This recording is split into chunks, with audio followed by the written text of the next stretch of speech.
Hingi po sila ng update. Ang update po natin, ngayong araw ay pinulong po kami ng ating legal team na sa paghahanda dito po sa gagawing preliminary conference. Itong kaso natin sa hinihingi natin ay deklarang unconstitutional itong maanumalyang 2025 budget. Huwag po kayong palilihis sa ginagawa ng napakaraming mga tao ng pamahalaan. Ang budget, ang usapan po pa rin ay yung ating anomalous 2025 budget. Hindi po natuloy yung preliminary conference ng supposedly February 28 sapagkat late po nakapagsumite ng komento yung gobyerno through the Office of the Solicitor General. Kaya po na-move yung ating preliminary conference ngayong March 5, Wednesday. Nagpulong po kami kanina ng mga abogado at nagpaplano ano yung mga dokumentong papamarkahan at isusumite sa Korte Suprema para po mas mapabilis yung gagawing oral argument na nakaschedule po sa April 1. At magpupulong pa rin po kami bukas, kami po mga abogado ninyo.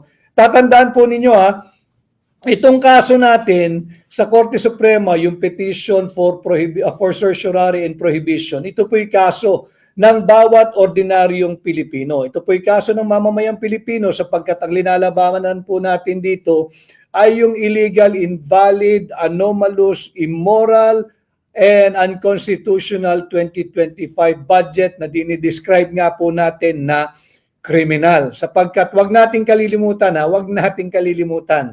yung Bicameral Conference Committee report na naging pundasyon at basihan ng ating 2025 budget ay panay blanco.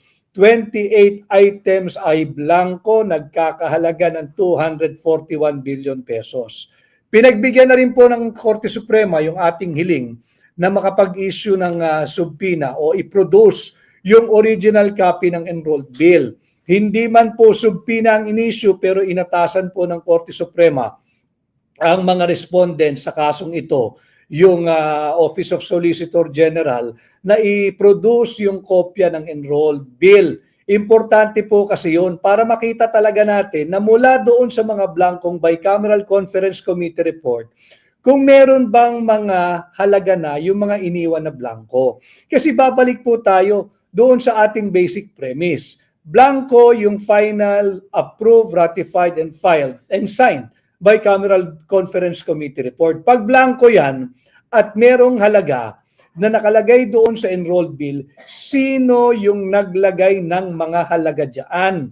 Yan po yung ating hinahanap. Kaya sinasabi nating unlawful, illegal, invalid, criminal itong 2025 national budget. Kaya po natin iginigit criminal yan sapagkat merong makakating kamay ang nakialam at naglagay ng halaga dyan sa mga blanco sa BICAM report. Yan po ay kung merong halaga doon sa tinatawag na enrolled bill. Yan po yung ating gustong malaman, ilang araw na lamang, by Wednesday makikita po ng ating mga abogado dito sa Korte Suprema kung ano yung sinumite ng Office of Solicitor General. Sapagkat alam ito ng mga abogado at nag-aaral ng abogasya. Lahat po ng law students alam ito. Pagka meron kang submission sa court, automatic kung anong isasubmit mo sa korte, mapa RTC, mapa MTC hanggang Supreme Court, dapat bibigyan mo rin ng kopya yung petitioner, yung nagdemanda sa iyo. In this case, tayo po sa ngalan po ng Sambayan ng Pilipino. Subalit, hanggang sa ngayon, hanggang kaninang nagmi-meeting po tayo ng mga abogado, wala pa pong kopya ang petitioner, tayo po, mamamayang Pilipino, kung ano ang sinumite ng mga respondents sa Korte Suprema. Yan po yung update sa ating kaso at by Wednesday, before Wednesday, magfa-final po kami kung sino ang mga abogadong mag-argue sa April 1 dyan po sa Baguio. Malalaman din po nyo yan. So, bantayan po natin itong development sa gagawing hearing dito sa ating sinampang kaso at tingnan natin kung ano yung gagawin nilang argumento o depensa dito sa nabistong blankong Bicameral Conference Committee report. Mahalaga na sana nga ay the lawyers will again manifest that there is a pending omnibus motion na humihingi na makapag-issue ng TRO dahil naglabas na rin ng report yung special release report on the release of the budget ang DBM na 65% na ng budget natin for 2025 ay released na sa mga ahensya. So importante sana na i-manifest uli ito at pakinggan, dinggin ng ating Korte Suprema na makapag-issue ng TRO dahil ayaw naman natin na maging paper victory na lamang ang ating kaso kung sakasakaling katigan tayo ng Korte Suprema dahil nailabas na lahat ng pera ng gobyerno. Although, kung sakasakali po na madedeklarang unconstitutional ito at nailabas na lahat ng pera, meron naman pong remedyong kriminal, magkakaso po tayo ng kriminal sa mga nakialam dito sa ating unconstitutional, illegal, immoral, invalid, and criminal 2025 budget. At speaking of, bukod po sa anomalous hearing sa anomalous 2025 budget, mariin din pong pinag-uusapan at pinag-uukulan ng pansin ngayon yung isang kandidato para vice-gobernador na naglahad ng kanyang saloobin regarding the vulnerability of the automated election system that will be used this 2025 election. Nakakagulat at bordering on nakakagalit dahil imbis na entertainin siya ng COMELEC, kinasuhan yung abogado at accountant na at kandidato bilang vice-gobernador. At tama ba? Vice-gobernador yung kinakandidatuhan po nung lawyer din po yun eh. Imbis na pakinggan siya ng COMELEC, kinasuhan po yung abogado at pati yata disbarment at yung kaso na mapatanggal yung kanyang lisensya bilang accountant ay isusunod din ng COMELEC. Nakakagulat, nakakagalit sapagkat bakit mo naman pipigilan maglahad ng kanyang saloobin bilang Pilipino yung isang taong naglahad lang ng kanyang reservation or pangamba na tungkol sa vulnerabilities ng ginagamit na Miro system, yung ating automated election system. Malinaw naman din po kasi sa ating automated election system law, yung RA 9369, pakicheck nyo po, RA 9369, yung ating automated election law, na batas, sinasabing pa nga dyan dapat 3 buwan bago mag-eleksyon, mayroong third party certification ang COMELEC. Dapat makakuha sila ng third party certification. Isa-isang independent body na magse-certify na walang sablay ang gagamiting automated election system.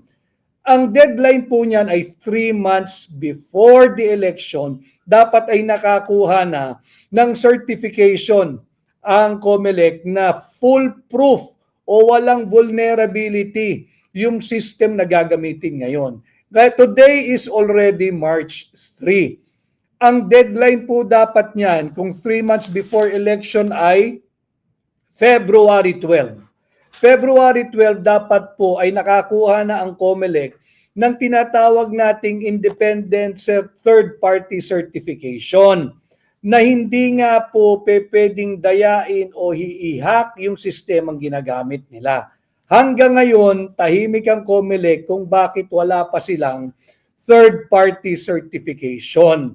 Dapat ito yung sinasagot nila. Magandang napapag-usapan sapagkat related po ito doon sa inilabas na saloobin nung abogado ating kumpanyero na kinasuhan ng unlawful utterance yata ang kinaso, hindi libel unlawful utterance ng COMELEC.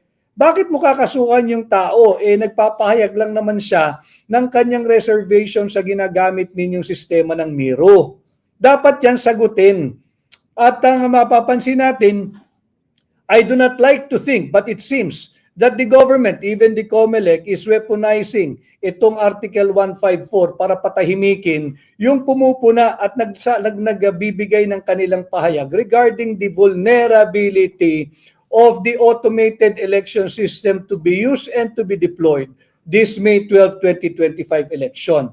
Dahil ayon nga po sa RA 9369, yung ating Automated Election System Law, dapat yung gagamitin mong sistema ay nagamit na ng at least 2 beses sa isang automated election system din. Meron itong proven track record, proven capability na hindi madadaya yung sistema. Ang tanong, ang Miro ba meron ng proven track record? Baka bago-bago nito. Kaya mahalaga yung tinatawag natin na certification mula sa independent third party. Kinakailangan may certification mula sa independent third party na walang vulnerability o hindi prone sa dayaan o hindi madadaya ang gagamiting automated election system. Nakakagulat dahil nagalit ang COMELEC doon sa unang nag-question nung sinasabi nung abogadong vulnerability ng system use. Siya'y nagpapahayag lamang at wala akong nakikitang unlawful utterance doon dahil hindi naman ito damaging sa gobyerno. Babangga ho kasi yung karapatan niya magsalita, yung karapatan niya magpahayag. E yan po ay may garantiya sa ating konstitusyon at yan po ay mas nangingibabaw kaysa dito sa tinatawag na Article 154 of the Revised Penal Code, yung unlawful utterance. Alam mo ninyo kasi yung ating Revised Penal Code, nagmula pa po yan sa Kodigo Penal ng Spanish So baka itong Article 154 ginagamit nung panahon pa nila Padre Damaso para hindi po ma-criticize yung pamunuan nung at mga nanakop sa atin nung araw. Subalit iba na ho ngayon. Ngayon, mas buhay ang diwa ng free speech. Yung abogado, I hope you can get the name of the lawyer. I forgot the name of the lawyer. Yung abogadong yan na nagpapahayag lamang siya at yung kanyang sinaba ay covered by free speech that is guaranteed by the Constitution. Dapat sagutin ng COMELEC. Meron na ba kayong certification mula sa independent third party? Dahil mahalaga po na may certification yan 3 months before the election. Ang deadline po ng certification mula sa independent third party dapat ay February 12 pa. Ngayon ay March 3 na. Nasaan na yung certification mula sa independent third party? Ito yung karugtong ito nung naging revelation o pagpapahayag nung abogadong kinasuhan ng COMELEC. Importante po kasi yung certification because the certification mandated under RA 9369 is not a mere technical requirement. Hindi po technical requirement yan. Yan ay legal and procedural requirement. Kinakailangan po may certification mula sa independent third party, 3 buwan bago maghalalan. Nang sa ganoon, maprotektahan po yung integridad ng ating gaganapin na eleksyon. Masiguro po na tama o accurate yung bilang, yung magiging bilang ng makina. Masisiguro po na mabibilang at mababasa ng makinang gagamitin ng tama yung mga iboboto ng mamamayang Pilipino. Mahalaga pong pinag-uusapan natin to. Bakit? Yung mga malalayong nakatira, yung iba tawid dagat pa, gigising ho yan ng maaga. Magtatabi ng pera sa araw ng halalan, mamamasahe, sasakay yung iba magbabangka pa, yung iba magko-commute, gigising ng maaga, pipila sa ilalim ng araw, kung uulan kahit sa ilalim ng ulan. Kaya importante itong independent third party certification para masiguro naman ng mga gigising ng maaga, yung mamamasahe, yung magtatawid dagat, magtatawid isla, sasakay ng bangka, na hindi masasayang yung kanilang pagod, hindi masasayang yung kanilang effort, hindi masasayang yung kanilang malasakit sa kandidatong gusto nilang iboto, at hindi masasayang at mabibilang ng tama yung kanilang boto. Nasaan na yan? Kinakailangan po kasi may certification yung isang independent third party. Nang sa ganon, yung source code po, pag na-certify na po yan, i-escrow yung source code na gagamitin. Pag may certification na po yan, i-escrow po yan, itatago sa mga vault ng Bangko Sentral ng Pilipinas. Tahimik ang COMELEC hanggang ngayon tungkol sa bagay na yan. Imbis na busalan ninyo si Vice Mayoral Tibet pala ng Isabela, imbis na busalan ninyo si Attorney Jeryl Respicio. Maraming salamat, Attorney Jeril Respicio. Isa kang maisog sa iyong paglalahad ng iyong saloobin regarding the vulnerability of the automated election system to be used under the Miro technology or Miro system. Susugan lamang po natin yung paglalahad ni Attorney Jeril Respicio. Dapat instead na siya'y dinimanda o kinasuhan ng COMELEC, dapat sagutin ng COMELEC, meron na ba kayong